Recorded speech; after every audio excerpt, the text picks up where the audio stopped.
எல்லோர்க்கும் நினைத்தது போலே மன வாழ்க்கை வாய்த்திடாது.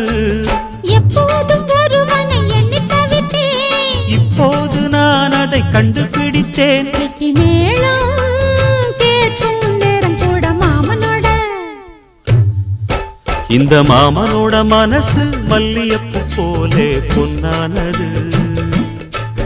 இந்த வண்ணமயில் அதனால் எண்ணியது போலே பூச்சூடுது. குத்தால கொடுமையும் கூடி வருது, சந்தோஷ நினப்பொரு கோடி வருது. சொல்ல வார்த்தை ஏதும் இல்லை மாமனோட. இந்த மாமனோட மனசு மல்லியப்பு போலே பொன்னானது. இந்த வண்ணமயில் அதனால் எண்ணியது போலே